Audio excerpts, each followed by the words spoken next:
Hello guys, welcome to our YouTube channel study with M. आज मैं आप सभी के लिए काफ़ी इंपॉर्टेंट वीडियो लेके आई हूँ। तो देखिए, आपके आगामी उत्तराखंड के सभी एग्ज़ाम्स के रिगार्डिंग आप सभी को स्टडी विद एम के द्वारा प्रैक्टिस सेट प्रोवाइड कराए जा रहे हैं। अभी तक आप सभी को 6 प्रैक्टिस सेट ऑलरेडी प्रोवाइड करा दिए गए हैं। आज ये 7th प्रैक्टिस सेट है। तो जिन लोगों ने पुराने प्रैक्टिस सेट नहीं देखे हैं, स्टडी विद एम पर प्लेलिस्ट अपडेट कर दी गई है, तो वहाँ पर आप विजिट करके अभी तक के सारे प्रैक्टिस सेट को एक साथ देख सकते हैं। और ये प्रैक्टिस सेट टोटली 100 क्वेश्चन का बनाया गया है, यानी कि इस प्रैक्टिस सेट में 20 क्वेश्चन हिंदी के, इसके अलावा जीके, जीएस, कंप्यूटर और उत्तराखंड के क्वेश्चन रखे गए हैं। जिस पैटर्न पर आपका आगामी पेपर आईओ के द्वारा बनाया जाएगा, उसी पैटर्न पर ये प्रैक्टिस सेट बनाया गया है, जो कि आपके आगामी उत्तराखंड पुलिस, पटवारी, लेखपाल, फॉरेस्ट गार्ड व अन्य एक दिवसीय सभी परीक्षाओं हेतु काफ़ी महत्वपूर्ण रहने वाला है। तो आप सभी लोग हमारे इस प्रैक्टिस सेट में स्टार्टिंग से लेकर एंड तक बने रहें। तो चलिए, आज के इस प्रैक्टिस सेट को हम स्टार्ट करते हैं। स्टार्ट करने से पहले जिन लोगों ने अभी तक हमारे YouTube channel study with M को सब्सक्राइब नहीं किया है, वो सब्सक्राइब कर लें। साथ ही साथ बगल में जो बेल आइकन दिख रहा है, इसे भी प्रेस कर लें, ताकि हम कोई भी वीडियो डालते हैं तो उसका नोटिफिकेशन आपके पास जल्द से जल्द पहुँच जाए। आप सभी लोग हमारे टेलीग्राम चैनल को भी ज्वाइन कर सकते हैं। ये भी स्टडी विद एम के नाम से ही बना हुआ है, और टेलीग्राम चैनल पर रात को 8 बजे क्विज़ का भी आयोजन किया जाता है। काफ़ी महत्वपूर्ण क्वेश्चन आपको क्विज़ के रूप में दिए जा रहे हैं, तो आप कोई ज्वाइन कर सकते हैं। तो चलिए, आज के सेशन को हम स्टार्ट कर लेते हैं। इस सेशन का पहला क्वेश्चन है, निम्नलिखित शब्दों में वर्तनी की दृष्टि से कौन सा शब्द अशुद्ध है? तो देखिए, वर्तनी की दृष्टि से इनमें से अशुद्ध शब्द है आपका निरापराध। ऑप्शन बी इस क्वेश्चन का करेक्ट आंसर है। और शुद्ध शब्द हो जाएगा वर्तनी की दृष्टि से क्या? निरपराध। देखिए, वर्तनी का रूल क्या होता है, जिस प्रकार शब्द का उच्चारण किया जाता है उसी प्रकार उसे लिखा जाता है, यही वर्तनी का रूल है। तो ये आपको ध्यान में रखना है। तो इसका शुद्ध शब्द क्या हो जाएगा? निरपराध। अगला क्वेश्चन है, निम्नलिखित में से कौन सा शब्द अमृत का एक पर्याय नहीं है? तो देखिए, अमृत का एक पर्याय नहीं है, कौन सा? रसाल। ऑप्शन डी इस क्वेश्चन का करेक्ट आंसर है। रसाल जो है, ये किसका पर्याय है? आम का। रसाल आम का पर्यायवाची है, अमृत का नहीं है। बाकी सुधा, अमी, मधु, ये सभी अमृत के पर्यायवाची हैं, ये ध्यान रखेंगे। अगला क्वेश्चन देखें, निम्नलिखित वाक्यों में से संबंध कारक वाले वाक्य को पहचानिए। तो देखिए, संबंध कारक वाला वाक्य है इनमें से कौन सा? राधा का कुत्ता बहुत तेज दौड़ता है। तो ऑप्शन बी इस क्वेश्चन का करेक्ट आंसर है। राधा का कुत्ता बहुत तेज दौड़ता है, ये संबंध कारक वाला वाक्य है, क्योंकि इसमें संबंध कारक की विभक्ति का प्रयोग हुआ है, ये ध्यान रखेंगे। संबंध कारक की विभक्ति क्या होती है? का होता है। तो इसमें का प्रयोग किया गया है, इसलिए ये कौन सा वाक्य है? आपका संबंध कारक वाला वाक्य है। अगला क्वेश्चन देखें, निम्नलिखित वाक्य में रेखांकित किए हुए भाग में कौन सा पदबंध है? तो देखिए, आपका रेखांकित किए गए भाग में पदबंध बताना है। तो इसमें है कौन सा पदबंध? संज्ञा पदबंध।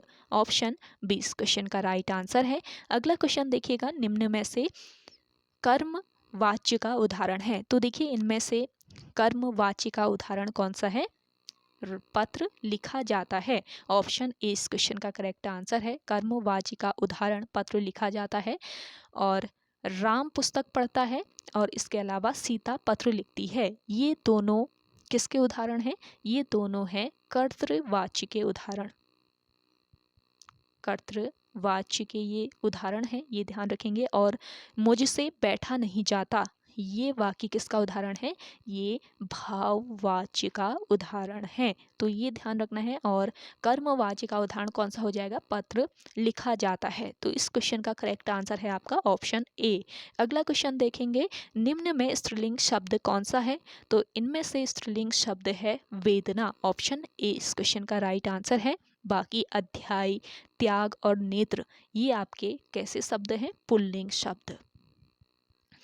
अगला क्वेश्चन देखेंगे, निम्नलिखित वाक्य में क्रिया विशेषण पदबंध क्या है? तो देखिए, इन वाक्य में क्रिया विशेषण पदबंध क्या है, ये बताना है।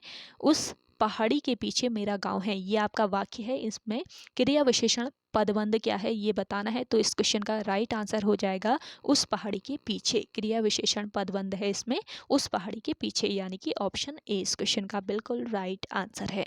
अगला क्वेश्चन देखिएगा, वियोग श्रृंगार की कितनी दशाएं मानी गई हैं? काफी महत्वपूर्ण क्वेश्चन है। तो देखिए, वियोग श्रृंगार की कितनी 10 दशाएं मानी गई हैं? ऑप्शन सी इस क्वेश्चन का राइट आंसर है। कौन कौन सी ये 10 दशाएं हैं?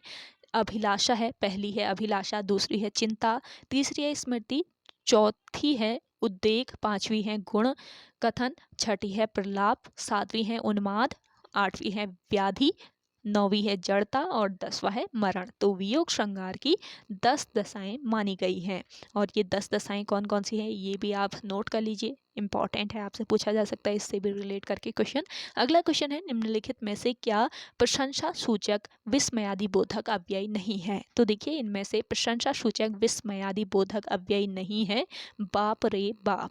ऑप्शन सी इस क्वेश्चन का राइट आंसर है। बाप रे बाप प्रशंसा सूचक विस्मयादि बोधक अव्यय नहीं है। यह क्या है? यह शोक सूचक विस्मयादि बोधक अव्यय है। शोक सूचक विस्मयादि बोधक अव्यय है, ये ध्यान में रखना है आपको। अगला क्वेश्चन देखेंगे, बोरों सबे रघुवंश कुठार की धार में वारन बाजी सरत थही। तो इस क्वेश्चन में देखिए, बाण की वायु उड़ाई में लक्ष्य करो अरिहा समर्थ ही, ये पंक्ति किस रस का उदाहरण है? तो देखिए, दी गई जो ये पंक्तियां हैं आपकी, ये किस रस की उदाहरण है ये बताना है। तो ये रौद्र रस की उदाहरण है, यानी कि ऑप्शन डी यहाँ पे आपका करेक्ट आंसर हो जाएगा।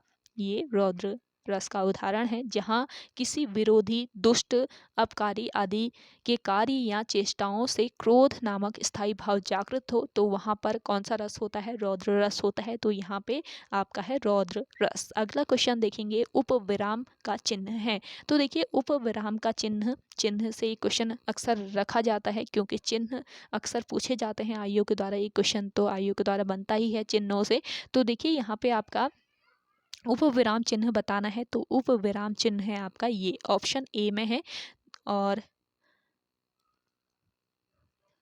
उपविराम चिन्ह ये हो जाएगा। बाकी जो चिन्ह है वो आप, ये है आपका अर्धविराम, ये आपका प्रश्नवाचक, और ये हो गया आपका क्या ब्रैकेट, ये ध्यान रखेंगे, यानी कि कोष्टक। अगला क्वेश्चन देखेंगे, कबीरदास, तुलसीदास, सूरदास आदि कौन से काल के संत कवि हैं? तो देखिए, कबीरदास, तुलसीदास, सूरदास आदि जो कवि हैं ये किस काल के संत कवि हैं? ये हैं भक्ति काल के। ऑप्शन बी यहाँ पे आपका राइट आंसर है। अगला क्वेश्चन देखेंगे, अजंत के लिए सही संधि विच्छेद को चुनिए। तो देखिए, अजंत के लिए सही संधि विच्छेद क्या हो जाएगा आपका? अच धन अंत। ऑप्शन सी इस क्वेश्चन का राइट आंसर है।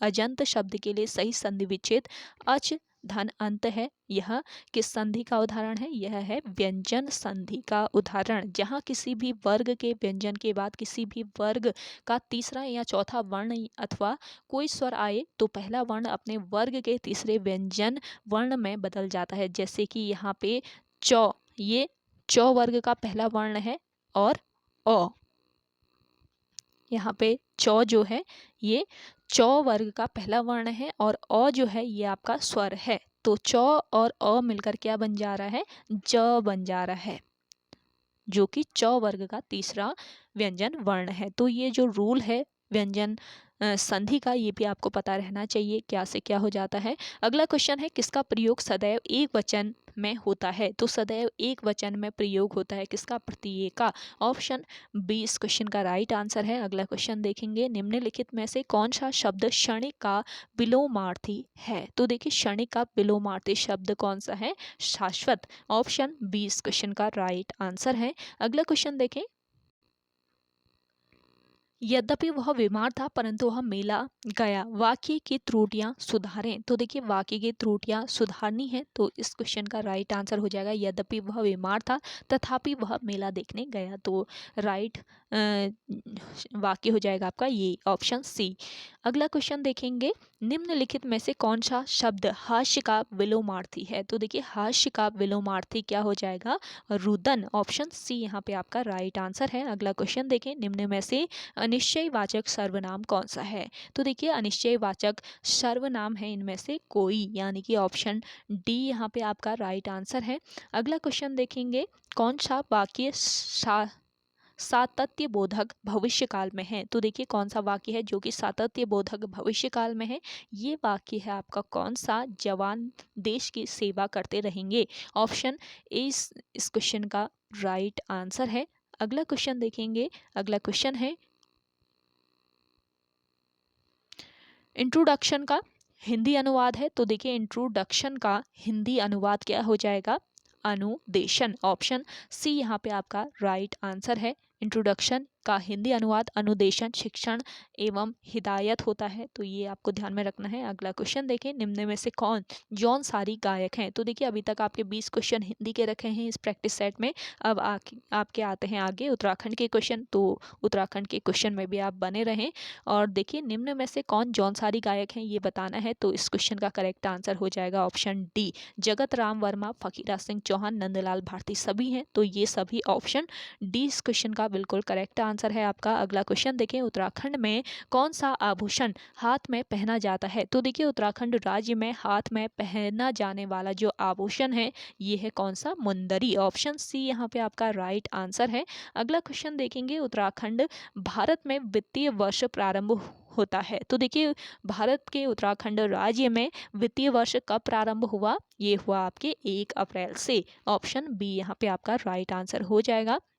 उत्तराखंड में वित्तीय वर्ष 1 अप्रैल से प्रारंभ होकर 31 मार्च को समाप्त होता है।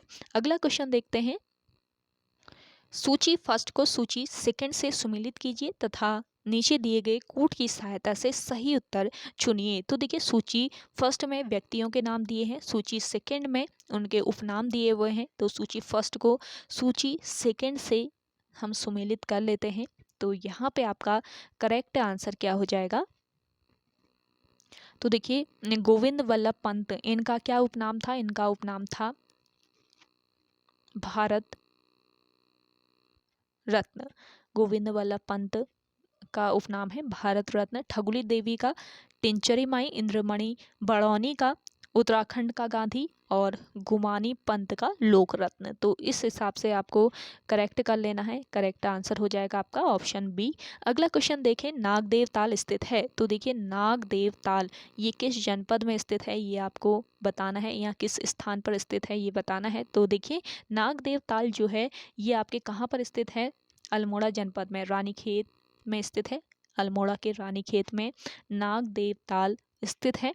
अगला क्वेश्चन देखेंगे, प्रसिद्ध टपकेश्वर महादेव मंदिर डैश में स्थित है? तो प्रसिद्ध टपकेश्वर महादेव मंदिर जो है ये कहाँ पर स्थित है? ये देहरादून में स्थित है।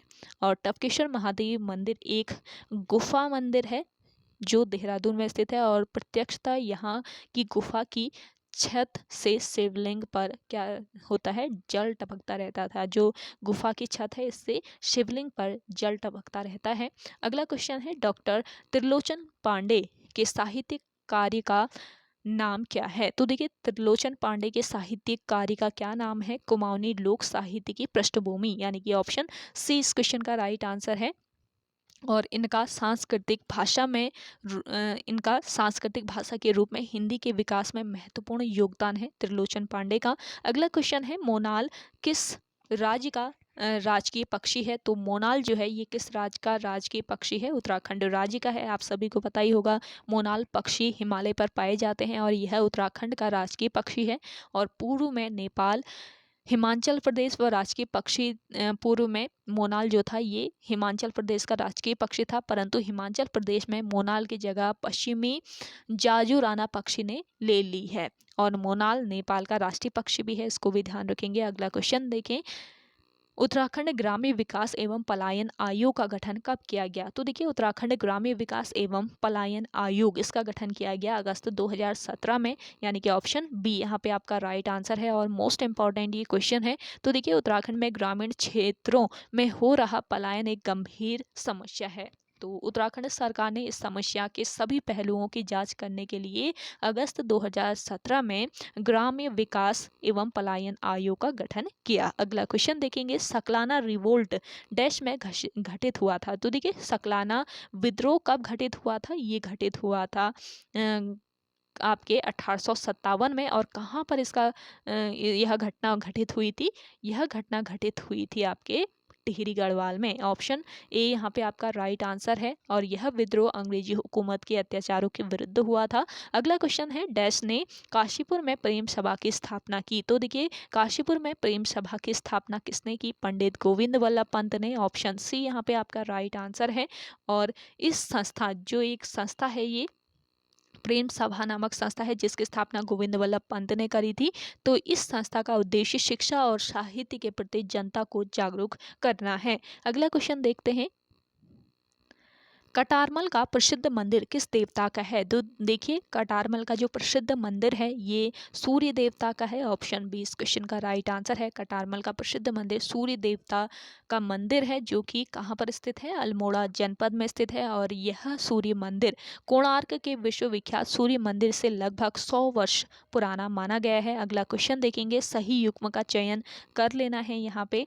तो सही युग्म क्या हो जाएगा आपका, गंगोत्री और यमुनोत्री मंदिर उत्तरकाशी में, नानक मता उधम सिंह नगर में, झंडा मेला देहरादून में। तो सभी यहाँ पे आपका करेक्ट हैं, तो उपयुक्त तो सभी युग्म सही हैं। ऑप्शन डी बिल्कुल राइट आंसर हो जाएगा। अगला क्वेश्चन देखें, गलत युग्म का चयन करना है यहाँ पे। तो इनमें से गलत युग्म कौन सा है आपका,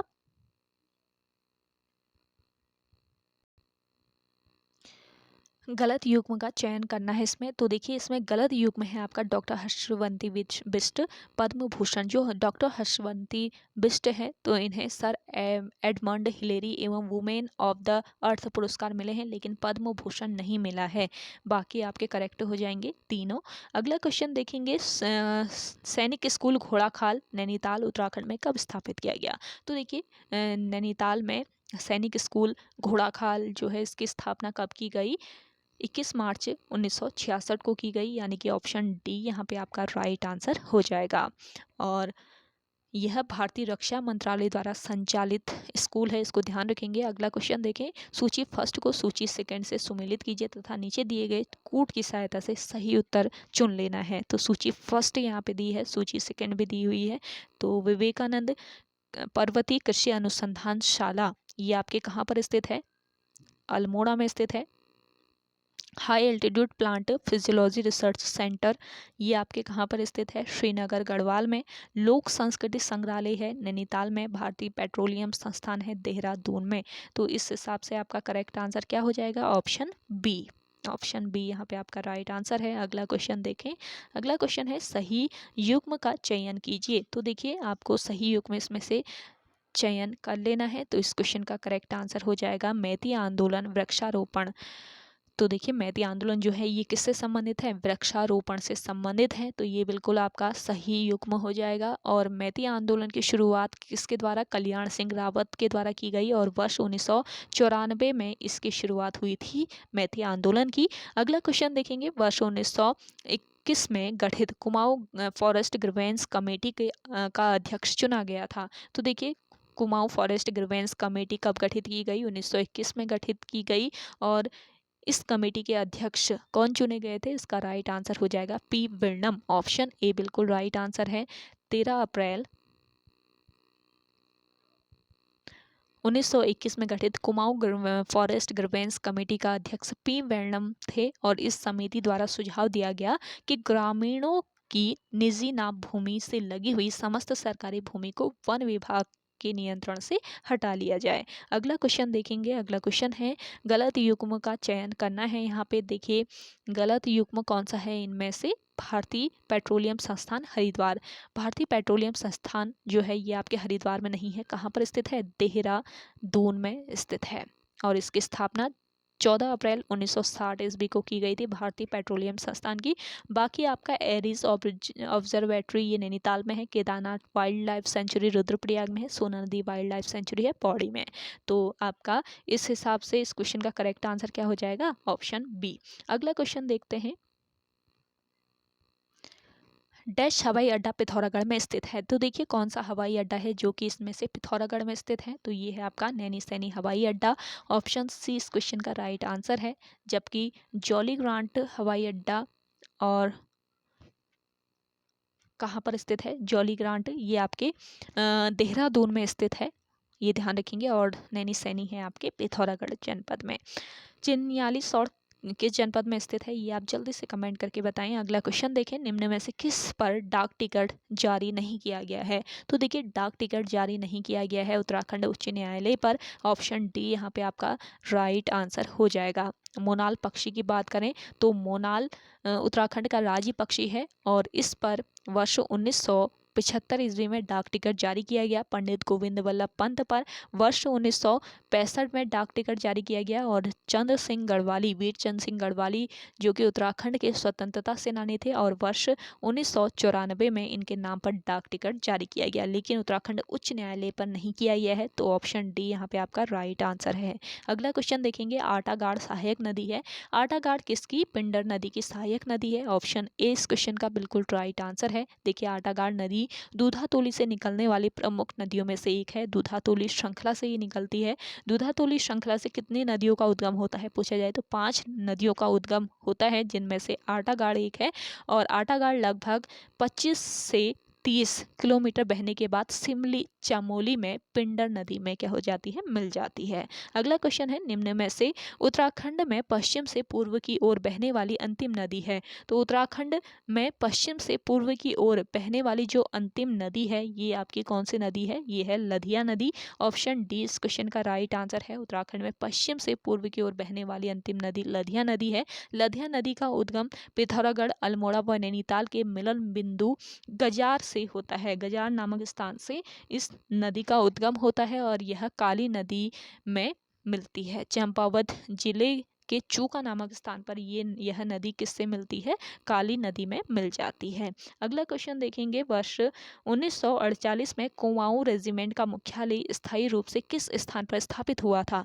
तो देखिए वर्ष 1948 में कुमाऊं रेजिमेंट का जो मुख्यालय है ये स्थायी रूप से किस स्थान पर स्थापित हुआ था? ये हुआ था रानीखेत में। ऑप्शन डी यहाँ पे आपका राइट आंसर है। देखिए मई 1948 में कुमाऊं रेजिमेंट का मुख्यालय स्थायी रूप से रानीखेत में स्थापित किया गया और वर्ष 1945 तक यह 19वीं हैदराबाद रेजिमेंट नाम से जानी जाती थी। पराक्रमो विजय थे कुमाऊं रेजिमेंट का एक आदर्श वाक्य है, ये भी आपको याद रखना है। अगला क्वेश्चन देखें, निम्न में से उत्तराखंड में नंधौर अभ्यारण्य स्थित है। तो देखिए उत्तराखंड में नंधौर अभ्यारण्य ये आपके नैनीताल जनपद में स्थित है। ऑप्शन सी इस क्वेश्चन का राइट आंसर है और इसे वर्ष 2012 में स्थापित किया गया था। यह हल्द्वानी वन प्रभाग में गौला तथा शारदा नदियों के बीच फैला हुआ है, जो कि लगभग 270 किलोमीटर वर्ग क्षेत्रफल में विस्तृत है, नंधौर वन्यजीव अभ्यारण्य। अगला क्वेश्चन है आपका, स्वच्छ भारत मिशन की शुरुआत कब की गई? तो देखिए स्वच्छ भारत मिशन जो है इसकी शुरुआत 2 अक्टूबर 2014 को की गई है। ऑप्शन ए यहाँ पे आपका राइट आंसर है और इसका उद्देश्य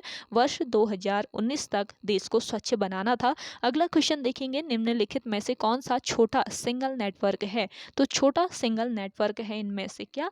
लेन, SLAN। ऑप्शन ए इस क्वेश्चन का राइट आंसर है और यह सीमित क्षेत्रों जैसे कि किसी ऑफिस, स्कूल आदि तक विस्तृत होता है और इसका फुल फॉर्म की बात करें तो लोकल एरिया नेटवर्क इसका फुल फॉर्म है। अगला क्वेश्चन है, एक मेगाबाइट लगभग डैश के समान है? एक मेगाबाइट लगभग 1 मिलियन बाइट्स के समान है। तो ऑप्शन ए यहाँ पे आपका right answer, sorry option C बिल्कुल राइट आंसर आपका हो जाएगा यहाँ पे। अगला क्वेश्चन देखेंगे, अनसॉलिसिटेटेड ईमेल को क्या कहते हैं? तो देखिए अनसॉलिसिटेटेड जो ईमेल होता है इसको कहा जाता है स्पैम। ऑप्शन ए इस क्वेश्चन का राइट आंसर है। यानी कि अनचाही ईमेल को क्या कहा जाता है? स्पैम बोला जाता है। अगला क्वेश्चन देखेंगे, अंतर्राष्ट्रीय महिला हिंसा उन्मूलन दिवस कब मनाया जाता है? मोस्ट इम्पॉर्टेंट है, अंतर्राष्ट्रीय महिला हिंसा उन्मूलन दिवस मनाया जाता है आपके 25 नवंबर को। ऑप्शन सी बिल्कुल राइट आंसर है। देखिए 50 क्वेश्चन आपके यहाँ पे कंप्लीट हो चुके हैं। तो आप सभी को आज का ये सेशन पसंद आ रहा है तो लाइक कर लें। जिन लोगों ने अभी भी हमारे YouTube channel study with M को सब्सक्राइब नहीं किया है वो सब्सक्राइब कर लीजिए और ज़्यादा से ज़्यादा आप सभी लोग इस सेशन को शेयर कीजिए। कीजिए अपने दोस्तों के साथ अपने व्हाट्सएप ग्रुप्स में। अल्टरनेट डेज पर आप सभी को ये प्रैक्टिस सेट प्रोवाइड कराया जा रहा है, जो कि आपके आगामी सभी उत्तराखंड एग्ज़ाम के लिए काफ़ी महत्वपूर्ण रहने वाला है। तो आप सभी लोग एंड तक बने रहें। और आपका एक दिन आपका प्रीवियस ईयर क्वेश्चन पेपर आता है यूकेपीएससी द्वारा जो कराया गया होता है, और एक दिन आपका ये प्रैक्टिस सेट आता है। तो आज प्रैक्टिस सेट की बारी है, तो प्रैक्टिस सेट आज आया हुआ है, कल आपका प्रीवियस ईयर क्वेश्चन पेपर आएगा। तो उसके लिए भी आप सभी लोग तैयार रहिए। इसके लिए स्टडी विद एम को सब्सक्राइब कर लीजिए जिन लोगों ने अभी भी नहीं किया है। तो चलिए बढ़ते हैं अगले क्वेश्चन की ओर। अगला क्वेश्चन है, विटामिन सी की कमी से होने वाली बीमारी है।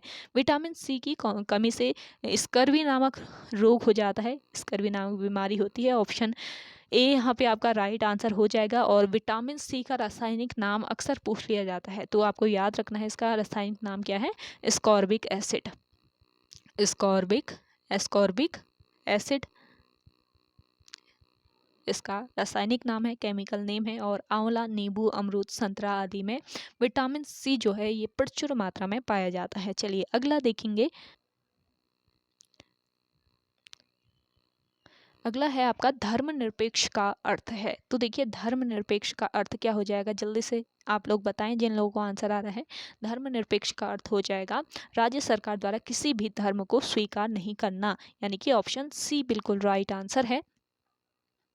अगला क्वेश्चन देखें, धर्म की स्वतंत्रता का अधिकार किस अनुच्छेद में है। तो देखिए धर्म की स्वतंत्रता का अधिकार दिया गया है अनुच्छेद 25 से लेकर 28 में। ऑप्शन ए यहाँ पे आपका राइट आंसर हो जाएगा। देखिए धर्म की स्वतंत्रता का अधिकार संविधान के अनुच्छेद 25 से लेकर 28 तक वर्णित है, और इसके अंतर्गत 4 प्रकार की धार्मिक स्वतंत्रताएं दी गई हैं। अगला क्वेश्चन देखेंगे, इनमें से कौन बायोडिग्रेडेबल नहीं है। तो देखिए इनमें से बायोडिग्रेडेबल कौन सा नहीं है, इसका राइट आंसर है एल्यूमिनियम फॉइल। ऑप्शन डी बिल्कुल राइट आंसर हो जाएगा। एल्यूमिनियम फॉइल बायोडिग्रेडेबल नहीं है, अर्थात इसका अपघटन काफ़ी समय बाद होता है, जबकि सब्जी, फल और केंचुआ आदि ये बायोडिग्रेडेबल होते हैं। अगला क्वेश्चन है, मानव शरीर में क्रोमोसोम की संख्या है। तो ह्यूमन बॉडी में कितने क्रोमोसोम होते हैं।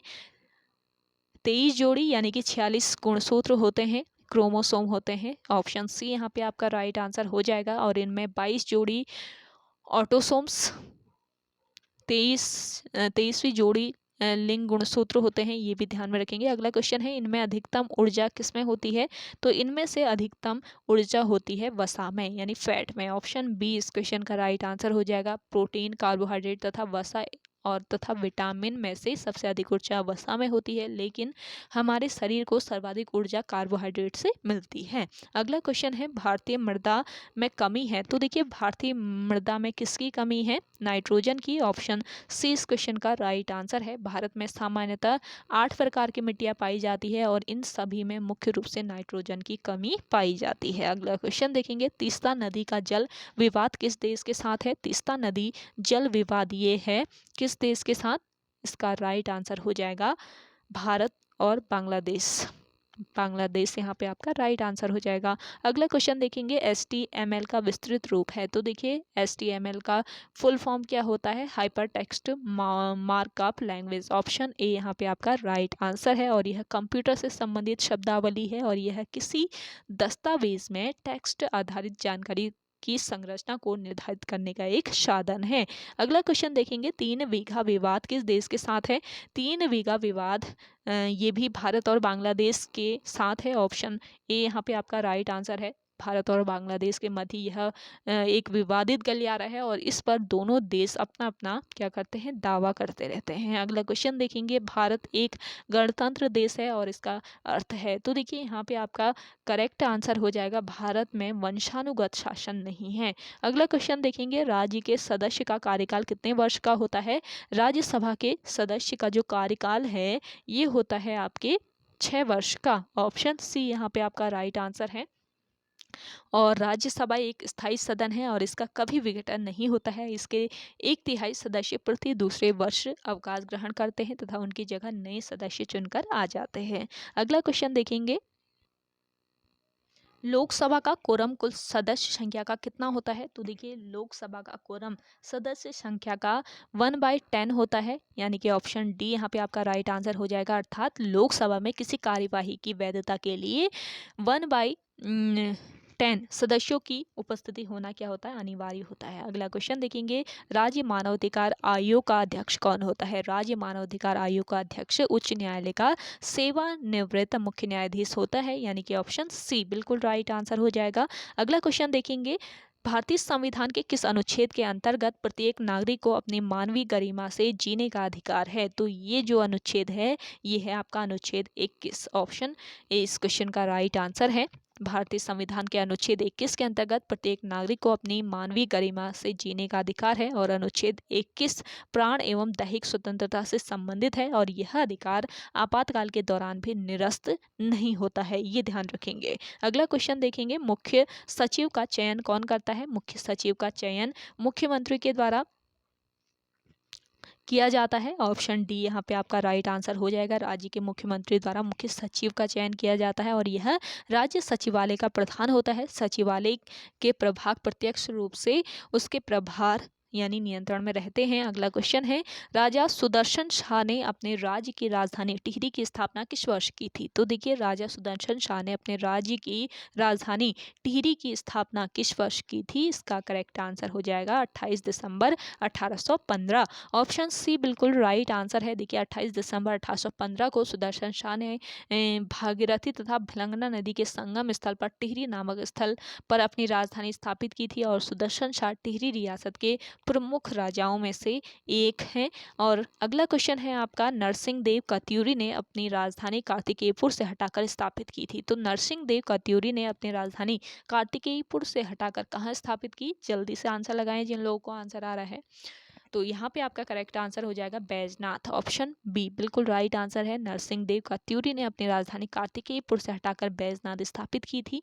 कत्यूरी राजवंश उत्तराखंड का एक मध्ययुगीन राजवंश था और कत्यूरी राजाओं ने गिरिराज चक्र चूड़ामणि की उपाधि धारण की थी और इनकी पहली राजधानी कहाँ पर थी? जोशीमठ में। ये ध्यान रखेंगे, जोशीमठ में कत्यूरी शासकों की पहली राजधानी थी और इस शासन की जानकारी मौखिक रूप से प्रचलित स्थानीय लोक गाथाओं तथा जागरों से मिलती है। अगला क्वेश्चन है, अपने शासन के दौरान अंग्रेज किसानों को बंगाल में डैश उगाने के लिए मजबूर करते रहे? तो देखिए, अपने शासन के दौरान अंग्रेज जो थे ये किसानों को बंगाल में क्या उगाने के लिए मजबूर करते रहे? यहाँ पे आपका राइट आंसर हो जाएगा जूट। ऑप्शन ए इस क्वेश्चन का राइट आंसर है। अपने शासन के दौरान अंग्रेज किसानों को बंगाल में जूट उगाने के लिए काफ़ी मजबूर किया करते थे और यह जूट जो किसानों द्वारा पैदा किया जाता था तो अंग्रेजों द्वारा अपनी कपड़ा मिलों में कच्चे माल के रूप में प्रयोग किया जाता था।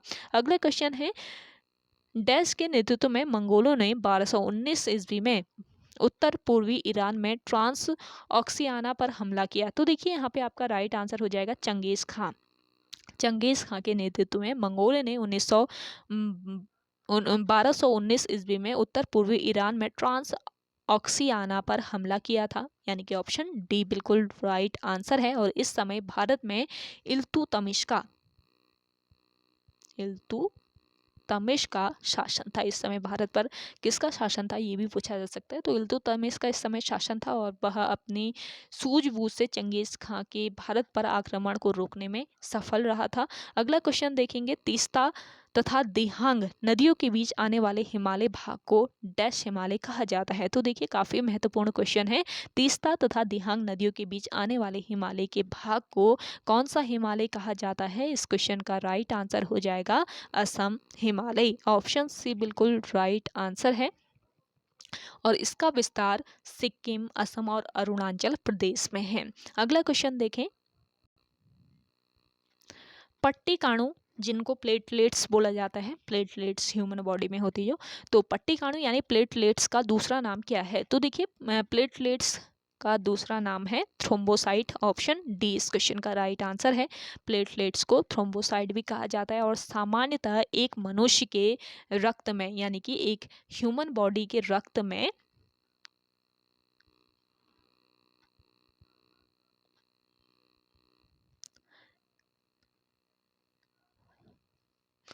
15,000 से लेकर 40,000 15,000 से लेकर 40,000 प्रति घन मिलीमीटर प्लेटलेट्स होती है। ये ध्यान में रखना है आपको, ये रेशियो भी आपको पता रहना चाहिए।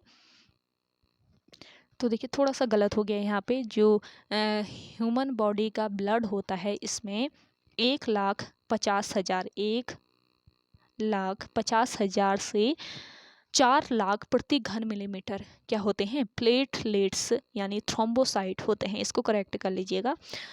अगला क्वेश्चन देखें, डैश दूसरा सबसे बड़ा प्राणी संघ है। तो देखिए दूसरा सबसे बड़ा प्राणी संघ क्या है, इसका राइट आंसर हो जाएगा मोलस्का। मोलस्का जो है ये दूसरा सबसे बड़ा प्राणी संघ है और इनमें ऑक्टोपस, सीपिया, इसके अलावा सिप्रिया आदि प्रमुख जीव हैं मोलस्का में। और सबसे बड़ा प्राणी संघ पूछा जाए कौन सा है, तो सबसे बड़ा प्राणी संघ है आपका ऑर्थोपोडा।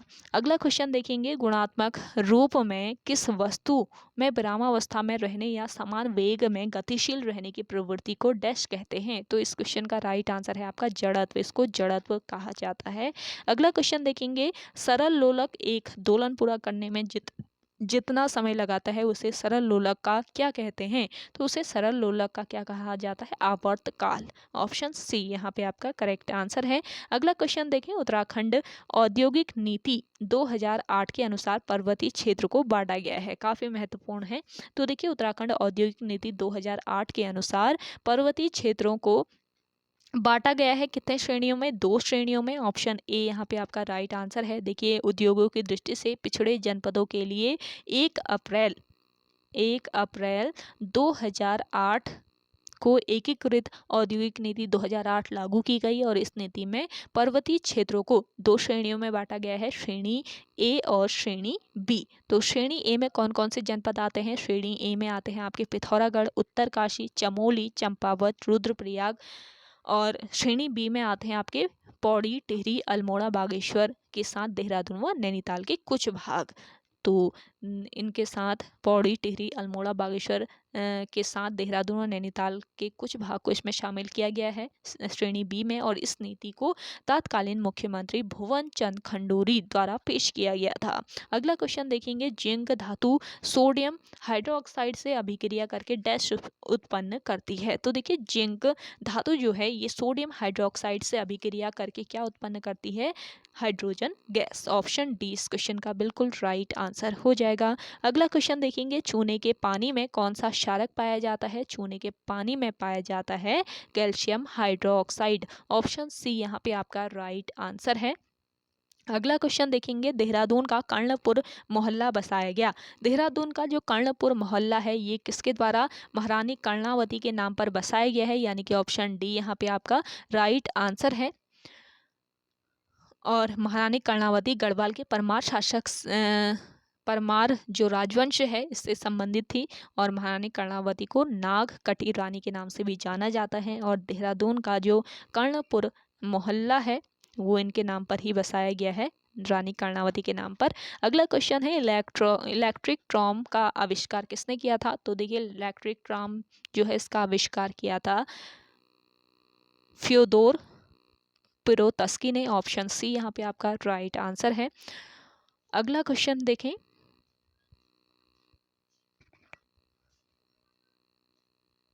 वर्ष 1919 में कुमाऊं परिषद का तीसरा अधिवेशन संपन्न हुआ। तो देखिए वर्ष 1919 में कुमाऊं परिषद का तीसरा अधिवेशन होता है और यह अधिवेशन कहाँ पर संपन्न हुआ, कोट द्वार में। ऑप्शन सी बिल्कुल राइट आंसर हो जाएगा। कुमाऊं परिषद का तीसरा अधिवेशन 22 से 24 दिसंबर 1919 को कोटद्वार में संपन्न हुआ था और इसके अध्यक्ष राय बहादुर बद्रीदत्त जोशी थे।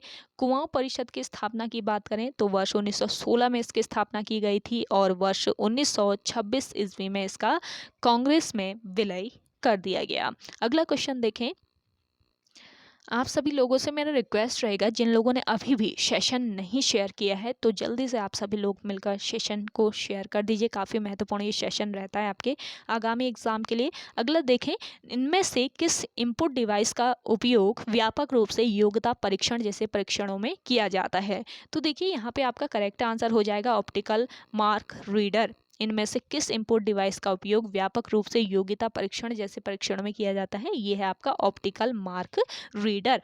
ऑप्टिकल मार्क रीडर यानी कि OMR, ऑप्टिकल मार्क रीडर यानी कि OMR एक इनपुट युक्त होती है और इसका उपयोग मुख्यतः योग्यता परीक्षण जैसे परीक्षणों में किया जाता है। अगला क्वेश्चन देखेंगे, पॉवर्टी ऑफ फिलॉसफी के लेखक कौन है? पॉवर्टी ऑफ फिलॉसफी इसके लेखक हैं कार्ल मार्क्स। ऑप्शन डी यहाँ पे आपका करेक्ट आंसर हो जाएगा। अगला क्वेश्चन देखें, भारत में त्रिस्तरीय पंचायती राज व्यवस्था की अनुशंसा किसने की थी? तो देखिए, भारत में त्रिस्तरीय पंचायती राज व्यवस्था की अनुशंसा की थी किसने? वल्लभ राय मेहता समिति ने। ऑप्शन सी बिल्कुल राइट आंसर है। अगला क्वेश्चन देखें, चंद्रगुप्त मौर्य के इस प्रसिद्ध राजनीतिक सलाहकार को निम्नलिखित सभी नामों से जाना जाता था इसके अलावा। तो यहाँ पे इस क्वेश्चन का राइट आंसर क्या हो जाएगा? समुद्रगुप्त। चंद्रगुप्त मौर्य के इस प्रसिद्ध राजनीतिक सलाहकार को निम्नलिखित में से सभी नामों से जाना जाता था, अलावा इसके समुद्रगुप्त के नाम के अलावा सभी नामों से, चाणक्य, कौटिल्य, विष्णुगुप्त सभी नामों से जाना जाता था। अगला क्वेश्चन देखेंगे, पाली में बौद्ध ग्रंथों को आमतौर पर त्रिपिटक यानी थ्री फोल्ड बास्केट कहा जाता है। इनमें से कौन सा त्रिपिटकों में नहीं है? तो देखिए, त्रिपिटकों में नहीं है इनमें से उपासक पिटक। ऑप्शन सी यहाँ पे आपका राइट आंसर हो जाएगा। देखिए, त्रिपिटक प्राचीन बौद्ध ग्रंथ है आपका त्रिपिटक, और पाली भाषा में रचित है ये, और त्रिपिटकों का संकलन विभिन्न बौद्ध संगतियों में हुआ है। त्रिपिटक में कौन कौन से आते हैं? अभिधम्म पिटक आता है, सुत्त पिटक आता है, इसके अलावा विनय पिटक आता है, और चौथा है कौन सा पिटक?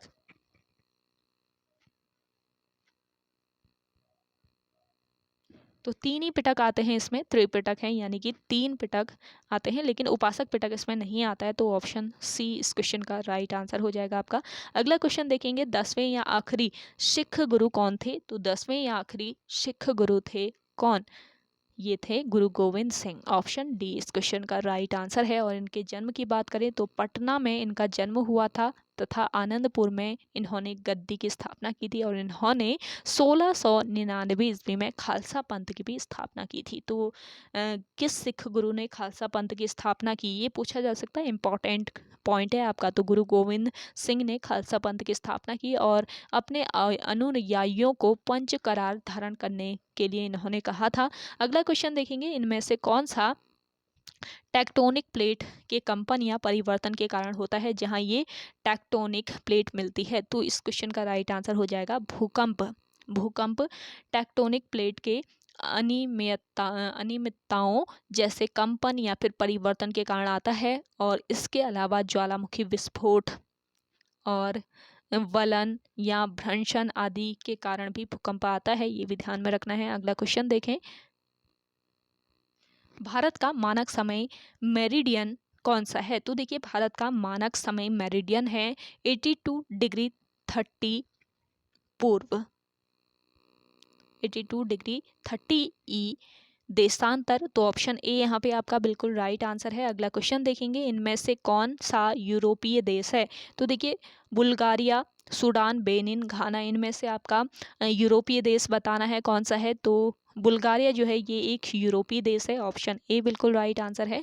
अगला क्वेश्चन देखें, जबकि आपके सूडान, बेनिन और घाना जो हैं ये कौन से देश हैं? ये अफ्रीका महाद्वीप के देश हैं। ये भी आपका इंपॉर्टेंट है, इसको ध्यान रखें। अगला क्वेश्चन है, भारतीय संविधान के किस संशोधन अधिनियम ने मतदान की आयु 21 वर्ष से घटाकर 18 वर्ष कर दी थी? तो देखिए, यहाँ पे इस क्वेश्चन का राइट आंसर हो जाएगा आपका ऑप्शन डी, 1989 का 61वां संविधान संशोधन जो है, तो इस अधिनियम ने मतदान की जो आयु है ये 21 वर्ष से घटाकर 18 वर्ष कर दी थी। अगला क्वेश्चन देखें,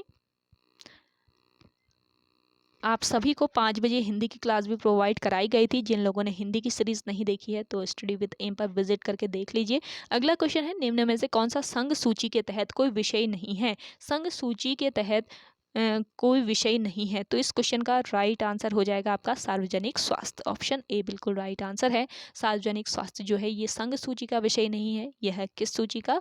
राज्य सूची का विषय है। राज्य सूची में 61 विषयों का उल्लेख किया गया है। केंद्र और राज्य सरकारों में विधायी शक्तियों के विभाजन के संबंध में 7वीं अनुसूची एवं अनुच्छेद 246 के अंतर्गत संविधान में 3 सूचियों संघ सूची, राज्य सूची एवं समवर्ती सूची का उल्लेख किया गया है। ये ध्यान रखें, काफ़ी महत्वपूर्ण पॉइंट है। अगला क्वेश्चन देखें, कलकत्ता में भारतीय सांख्यिकी संस्थान की स्थापना किसने की? मोस्ट इंपॉर्टेंट है। तो देखिए, कोलकाता में भारतीय सांख्यिकी संस्थान की स्थापना की थी पीसी महालनोबिस ने। ऑप्शन बी इस क्वेश्चन का राइट आंसर है। कलकत्ता में भारतीय सांख्यिकी संस्थान की स्थापना पीसी महालनोबिस ने की थी। और इसके अलावा इसके 2 उपकेंद्र भी है। कहाँ कहाँ पर? एक तो है आपके दिल्ली में, दूसरा है बेंगलुरु में। अगला क्वेश्चन देखें। अगला क्वेश्चन है, भारत दुनिया में डैश सबसे बड़ा फल उत्पादक है? तो देखिए, भारत दुनिया में किस नंबर का? दूसरे नंबर का सबसे बड़ा फल उत्पादक है। ऑप्शन ए यहाँ पे आपका राइट आंसर हो जाएगा। चीन पहला सबसे बड़ा फल उत्पादक देश है, जबकि अमेरिका जो है ये तीसरा सबसे बड़ा फल उत्पादक देश है।